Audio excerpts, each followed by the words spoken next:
में आपका स्वागत है। आपके साथ मैं हूं मानसी दवे और ये वो खास पेशकश है जहां पर बाजार में ड्यूरिंग द सेशन क्या कुछ हुआ वो बताने के साथ साथ हम करवाते हैं आपके अगले सेशन की यानी कि कल की तैयारी। और यहां पर हम सवाल जवाब का सिलसिला भी यानी कि आपके बाजार से जुड़े जो सवाल हैं उनका जवाब देने की कोशिश करते हैं। हमारे साथ हमारे मार्केट एक्सपर्ट्स टेक्निकल और फंडामेंटल जुड़ते हैं, उनसे कोशिश करते हैं समझने की बाजार पर उनकी रणनीति और साथ साथ आपके सवालों के जवाब भी। लेकिन सबसे पहले सवाल पूछने का तरीका आपको बता देते हैं और उसके बाद हमारे एक्सपर्ट को हमारे साथ जोड़ेंगे। सवाल पूछने का तरीका आपके टीवी स्क्रीन पर हमारे सोशल मीडिया हैंडल लगातार फ्लैश होते दिखेंगे। इन सोशल मीडिया हैंडल्स पर आप हमसे संपर्क कीजिए, यूट्यूब पर आप हमें सवाल पूछिए और मैं पूरी कोशिश करूंगी कि इस बुलेटिन में बाजार से जुड़े आपके जो कुछ सवाल हैं वो सारे सवालों के जवाब हम आपको दे पाएं। चलिए मार्केट एक्सपर्ट को हमारे साथ जोड़ लेते हैं। इस वक्त हमारे साथ हरीश जुजारे हैं और Nandish Shah. Harish Jujare head of research Prithvi Finmart private limited से, Nandish Shah AVP PCG research and advisory. Gentleman आप दोनों का ही स्वागत है 18 आवर्स स्वदेश पर। भारतीय बाजार में फर्स्ट ट्रेडिंग सेशन को पहले याद कर लेते हैं ऑफ मंडे और हमने देखा दिन की शुरुआत काफी अच्छी होती दिखी लेकिन उसके बाद गेंस फ्रिजल आउट होते हुए नजर आए। फर्स्ट हाफ से लेकर तस्वीर सेकंड हाफ तक पूरी की पूरी बदलती हुई नजर आई। Harish will start with you, बताएं कैसे देख रहे हैं मार्केट की चाल को आप और अगले सेशन कल की तैयारी किस तरह करवाएंगे हमारी व्यूवर्स की। गुड इवनिंग मानसी जी। बिल्कुल अगर देखा जाए तो पिछले हफ्ते में एक अच्छी तेजी देखने मिल रही थी, उसके चलते हमने मॉर्निंग में ओपनिंग टाइम के गिफ्ट निफ्टी के हिसाब से एक पॉजिटिव ओपनिंग तो देखने मिला। लेकिन अगर टेक्निकली देखा जाए तो स्टॉक निफ्टी जो है बॉलिंगर बैंड के आसपास चल रहा था अपर रेंज के, तो उसके चलते वहां पे थोड़ा बहुत प्रॉफिट बुकिंग देखने मिली। और दूसरा चीज है कि पीसीआर जो है ऑलमोस्ट बहुत शार्पली गेन हुआ था पिछले हफ्ते में, जो ऑलमोस्ट 1.46 तक चला गया था। तो ये दोनों रीजन की वजह से मुझे लग रहा है कि निफ्टी में थोड़ा बहुत प्रॉफिट बुकिंग देखने मिल रहा है। लेकिन टेक्निकली साइड अभी भी तेजी का ही है। जो इमीडिएट बेस में सपोर्ट देखा जाए तो 26,200 के करीबन एक इमीडिएट सपोर्ट है, उसके नीचे नेक्स्ट सपोर्ट बनेगा 26,100 का। ऊपर की ओर देखा जाए तो एक छोटा सा रेजिस्टेंस जो है जो प्रीवियस ऑल टाइम हाई का था 26,325, ये अभी भी बरकरार है। जब तक इसके ऊपर एक कन्विंसिंग क्लोज होना चाहिए तब जाके मुझे लग रहा है कि एक अच्छी तेजी देखने मिल सकती है। तो ओवरऑल ब्रॉडर पर्सपेक्टिव से तेजी का ही रुझान नजर आ रहा है। क्लियरली एक टॉप लोअर बॉटम अभी भी इंटैक्ट है निफ्टी में। तो डिप्स जो भी आते हैं करीबन 26,200 के आसपास, मुझे लग रहा है कि एक अच्छा बाइंग अपॉर्चुनिटी बन सकते हैं निफ्टी मिले। अगर बैंक निफ्टी की बात करते हैं तो बैंक निफ्टी हमने लगातार एक अच्छी तेजी देखने मिल रही है। बैंक निफ्टी में भी लग रहा है कि जो थोड़ा बहुत प्रॉफिट बुकिंग है, क्योंकि पिछले हफ्ते में एक शानदार रैली देखने मिल रहा था बैंक निफ्टी में। हो सकता है कि ये डिप जो है थोड़ा डिप देखने मिल सकता है बैंक निफ्टी में। फिर जिस तरीके से एक शार्प गेंस देखने मिल रहे थे पिछले हफ्ते में, ज्यादा रनअप हो चुका था बैंक निफ्टी में कंपेयर टू निफ्टी। तो सपोर्ट की बात करते हैं तो बैंक निफ्टी के लिए 60,000 के नीचे हो सकता है कि थोड़ा डिप देखने मिले, जहां पे 59,500 के आसपास स्ट्रॉन्ग सपोर्ट से ये लेवल्स अच्छे बाइंग के लिए अपॉर्चुनिटी बन सकते हैं बैंक निफ्टी के लिए भी।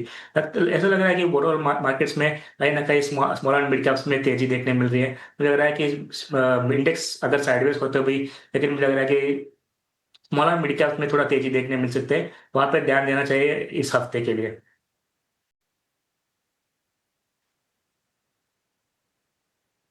तो चलिए बेंचमार्क ब्रॉडर मार्केट्स दोनों पर आपको ये रणनीति इनफैक्ट निफ्टी बैंक निफ्टी दोनों पर ये रणनीति और दोनों ही इंडेक्सेस के लिए हमने देखा कि फर्स्ट हाफ में जो गेंस थे वो गेंस फ्रिजल आउट होते हुए सेकंड हाफ तक देखने को मिले। नंदीश आप बताएं कैसे रीड कर रहे थे मार्केट के सेटअप को आप और साथ साथ किस तरह के सेंटिमेंट्स आने वाले सेशंस के लिए एंटिसिपेट करके चल रहे हैं आप।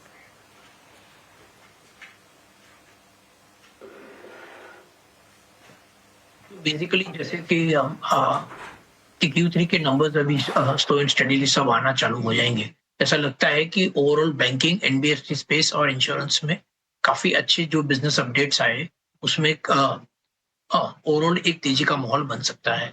हमारा ऐसा व्यू है कि यहाँ से स्टॉक स्पेसिफिक मार्केट रहेगा और अगर आपका स्टॉक पिकिंग कैपेबिलिटी अच्छी रहेगी तो यहाँ से कम 15 से 20% का गेन बन सकता है और on a stock specific basis.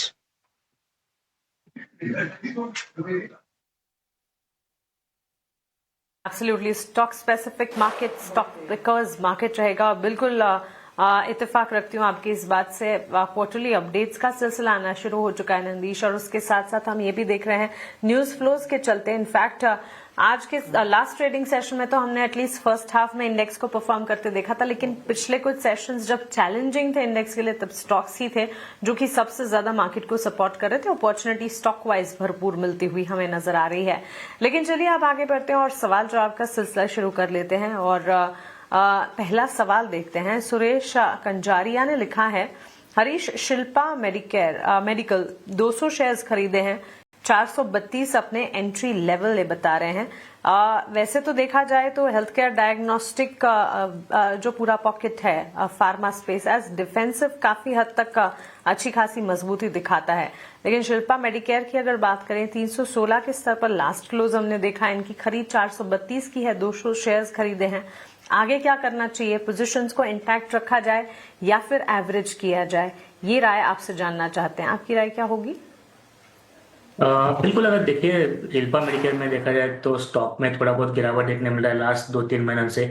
Stock price जो है रिसेंटली हाई बनाया था ऑलमोस्ट 500 के करीबन, वहां से लगातार एक डाउन ट्रेंड में है। लेकिन अगर ब्रॉडर चार्ट पर अच्छे से देखते हैं तो यहाँ पे क्लियरली एक ब्रेकआउट है स्टॉक चार्ट्स पे। तो अभी जो रिटेस्ट करते नजर आ रहा है स्टॉक प्राइस, तो 300 और 300 के अराउंड आसपास एक इमीडिएट सपोर्ट है। मुझे लग रहा है कि यहाँ से एक छोटा सा रिवर्सल देखने मिल सकता है। जिस तरीके से एक सेल ऑफ देखने मिला था पिछले कुछ दिनों से, आरएसआई वगैरह ओवरसोल्ड है, तो हो सकता है कि जल्दी यहाँ पे थोड़ा रिटर्न देखने मिल सकता है। लेकिन ऊपर के लेवल भी एक छोटा सा रेजिस्टेंस दिखाई दे रहा है 370 के आसपास, उसके ऊपर निकलना जरूरी है, तब जाके मुझे लग रहा है कि और थोड़ा तेजी देखने मिल सकती है बड़े लॉन्ग टर्म में। तो ओवरऑल बने रह सकते हैं क्योंकि अभी भी स्टॉक प्राइस जो है करेक्टिव फेज है। तो मुझे कहीं किसी नजर से यहाँ पे वीकनेस नजर नहीं आ रहा है, तो जो भी है करेक्टिव फेज अभी तक देखने मिल रहा है। तो अगर इनका एवरेज कर सकना है तो मुझे लग रहा है कि इस लेवल पे एवरेजिंग भी कर सकते हैं, क्योंकि 300 के करीबन स्ट्रॉन्ग सपोर्ट से शिल्पा मेडिकेयर के लिए। ऊपर की ओर शॉर्ट टर्म के लिए टारगेट्स देखा है तो 370 का पहले का रहेगा, उसके ऊपर निकल जाए तो स्टॉक प्राइस फिर से एक बार 400 450 का लेवल देखने मिल सकता है। लेकिन थोड़ा टाइम टेकिंग हो सकता है। स्टॉक प्राइस है जो है एक स्लो मूविंग में है, तो उसके चलते मुझे लग रहा है कि यहाँ पे एवरेजिंग भी किया जा सकता है करंट लेवल्स पे।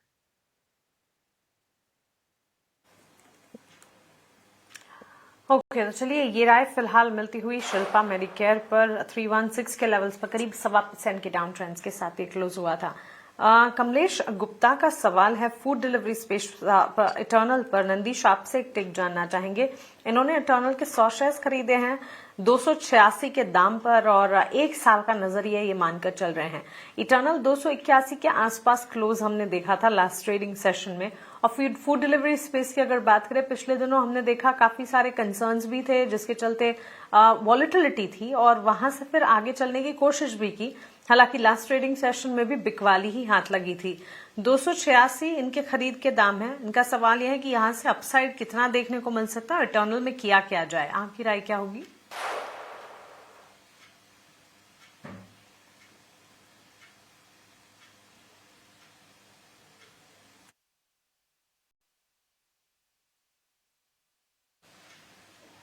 Nandish, please unmute yourself.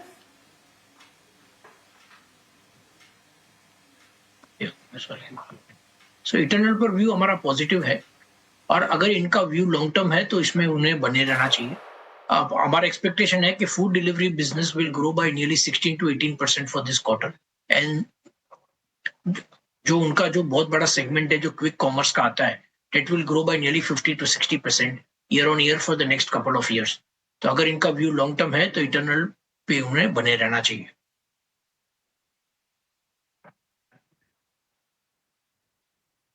ठीक है, इटर्नल पर ये एक टेक पोजीशन को इंटैक्ट रख सकते हैं, लेकिन वक्त वक्त पर इसे आप रिविजिट भी करें, रिव्यू भी करें, हमें सवाल पूछते रहें, हम आपको राय और अपडेट देते रहेंगे।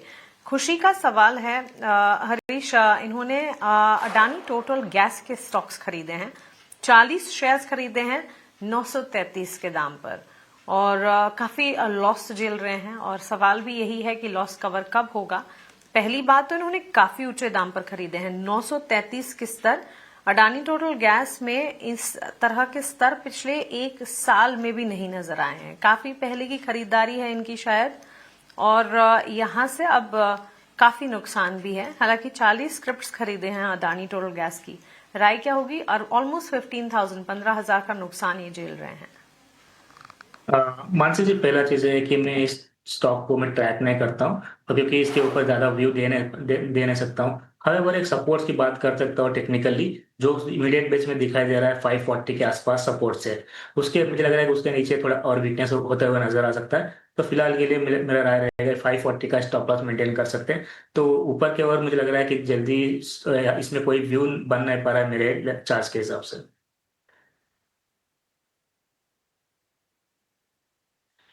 नंदीश, इफ इन केस आप इस स्टॉक को ट्रैक करते हैं, आप कोई राय देना चाहेंगे अडानी टोटल गैस पर? मैम ये स्टॉक हमारे कवरेज में नहीं है, तो मैं इस पर कोई व्यू नहीं दे पाऊंगा।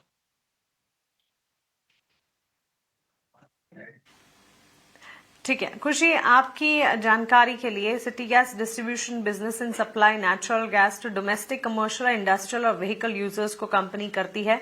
ज्यादा पॉजिटिव्स फिलहाल नहीं नजर आ रहे हैं। आपकी एंट्री भी काफी ऊंचे लेवल की है। हाँ, नुकसान आप झेल रहे हैं, लेकिन आपको एक हिदायत, एक राय जरूर होगी कि किसी भी उछाल पर एक बार निकलने के बारे में सोचें आप।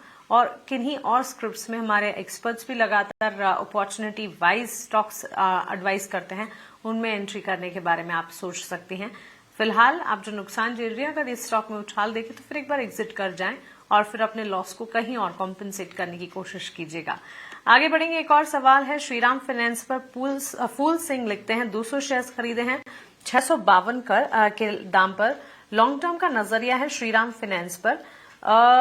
हरीश, श्रीराम फाइनेंस और साथ ही एमएनएम फाइनेंस पर भी टेक दीजिएगा। अब यहां से बिजनेस अपडेट्स आना शुरू हो चुके हैं क्वार्टरली। बैंक्स एंड फाइनेंशियल्स के आए। एमएनएम फाइनेंस के अपडेट अच्छे थे, लेकिन स्टॉक में डाउन ट्रेंड थे। श्रीराम फाइनेंस के स्टॉक में भी हमने लास्ट ट्रेडिंग सेशन में ऑलमोस्ट 0.5% गिरावट के साथ ही क्लोजिंग देखी है। हालांकि इनकी खरीदारी काफी बेहतर लेवल पर है। 652 के स्तरों पर खरीदा था इन्होंने, 1000 के पास स्टॉक गया है।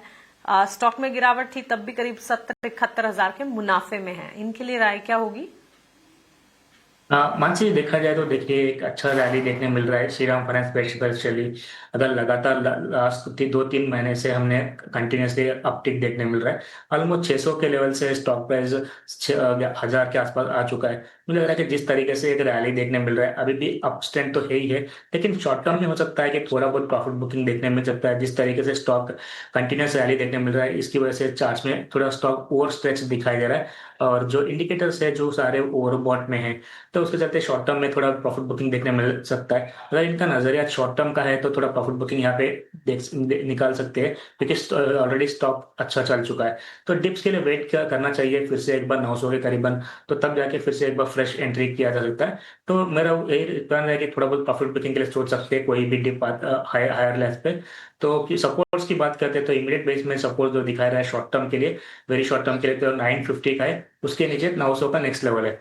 तो अगर मेरा राय रहेगा कि इनको यहाँ से अगर प्रॉफिट बुकिंग करते हैं तो दूसरे स्टॉक्स में एंट्री किया जा सकता है, उसी में फाइनेंस के सेक्टर में, जहाँ पे मुझे लग रहा है कि मुथूट फाइनेंस एक अच्छा सेटअप है, कि जहाँ पे हमने रनअप देखने में फिर से एक बार रिविजिट होते हुए नजर आ रहा है। तो मुझे लग रहा है कि मुथूट फाइनेंस एक अच्छा स्टॉक रहेगा। दूसरा स्टॉक रहेगा एमएफएसएल। ये दोनों स्टॉक रहेंगे मेरे तरफ से रिकमेंडेशन, तो अगर फ्रेश एंट्री के लिए।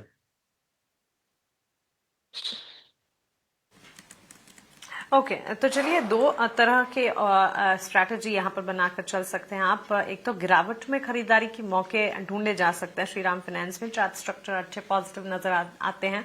तो मिस्टर सिंह, आपके लिए राय ये है कि आप पार्ट प्रॉफिट भी बुक कर सकते हैं। 50% प्रॉफिट बुक करें, 50% पोजिशंस को इंटैक्ट रखा जाए। ये राय फिलहाल आपको मिलती हुई। इस बीच एक और सवाल देख लेते हैं। सुभाष नाहर सवाल पूछ रहे हैं। इन्होंने आईटीसी पर के 200 शेयर्स खरीदे हैं, 411 अपने एंट्री लेवल ये बता रहे हैं। और शॉर्ट टर्म का नजरिया वैसे इनफैक्ट है, पोजीशन को इंटैक्ट रखें या फिर एग्जिट करना है, ये राय फिलहाल मिलती हुई। ये सवाल फिलहाल। तो नंदिश, क्या राय होगी? वैसे एक्साइज हाइक की जो खबर थी उसके ठीक बाद हमने देखा था कि डाउनग्रेड्स थे, मेजर ब्रोकरेजेस भी डाउनग्रेड्स कर रहे थे ऑन दी कंसर्न की वॉल्यूम्स और मार्जिन्स में एक रिस्क हो सकता है। क्या राय देंगे आप आईटीसी पर? सो आईटीसी पर हमने है ना रिसेंटली जो पहले हमारा बाय रिकमेंडेशन था उसको डाउनग्रेड करके अभी न्यूट्रल रेटिंग कर दिया है। और आईटीसी में सबसे बड़ी एडवांटेज या डिसएडवांटेज बोलिए कि इसका 80-85% of their revenues and profitability comes from the cigarette business.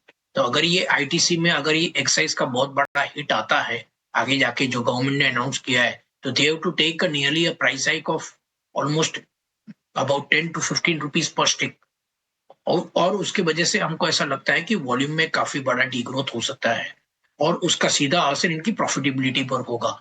तो अगर इनका व्यू शॉर्ट टर्म में है तो एक बार के लिए यहाँ से बुक करके निकल जाना चाहिए।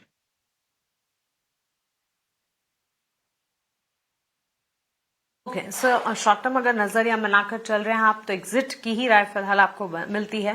न्यूज फ्लोज के लिहाज से भी गिरावट थी और यहां से फर्दर कोई बड़ी मजबूती के आसार फिलहाल तो नहीं नजर आ रहे, लेकिन आगे बढ़ते हैं और रुक करते हैं हमारे अगले सेगमेंट वैल्यू इन्वेस्टमेंट पिक का।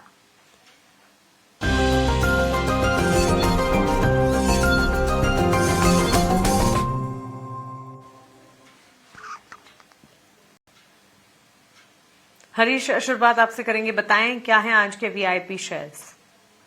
बिल्कुल, दो स्टॉक्स है मेरे रडार पे, दोनों बाय के ही है।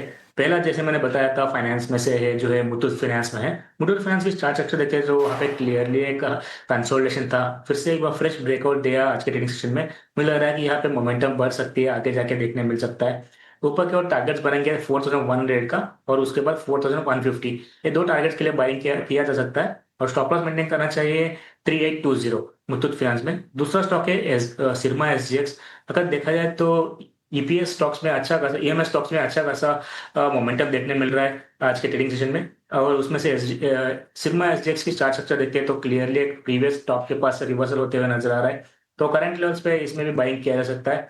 ऊपर की ओर टारगेट्स 8110 का रहेगा और स्टॉप लॉस मेंटेन करना चाहिए 710 का। एब्सोल्युटली। तो चलिए, ये दो स्टॉक्स मुथूट फाइनेंस और Syrma SGS as value investment pick Harish Jujare की तरफ से। नंदिश, आप बताएं आपकी तरफ से वीआईपी शेयर क्या होंगे? तो हमारा रिकमेंडेशन ये स्पेस में एयू स्मॉल फाइनेंस बैंक है। अगर मैं एयू स्मॉल फाइनेंस के जो बिजनेस अपडेट आया है, जो रिसेंटली उन्होंने बोला है कि Q3 में उनका ऑलमोस्ट जो एडवांस ग्रोथ है इज ऑलमोस्ट अबाउट 24%। हमारा एक्सपेक्टेशन 22% था। और अगर मैं इंडस्ट्री लेवल की बात करता हूँ तो वहां पर जो भी क्रेडिट ग्रोथ अभी तक जो रिपोर्ट किए is only about 11%। So AU small finance bank will continue to gain market share. Plus उन्होंने बहुत अच्छा सा एक अपना कासा डिपॉजिट बेस बना लिया है, उसके वजह से प्रॉफिटेबिलिटी में यहाँ से हमको अच्छा सा एक अपसाइड दिखने मिलेगा। तो यहाँ पर मेरा जो पिक है is AU small finance bank with a target price of 1150।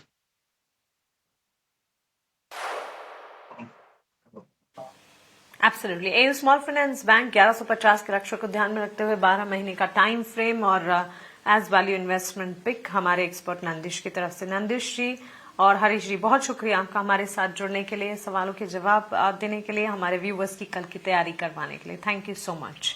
चलिए, कल की तैयारी को हम यहीं समेटने जा रहे हैं, लेकिन ईटी नाउ स्वदेश पर खबरों का सिलसिला लगातार जारी है। आप बने रहें हमारे साथ। नमस्कार।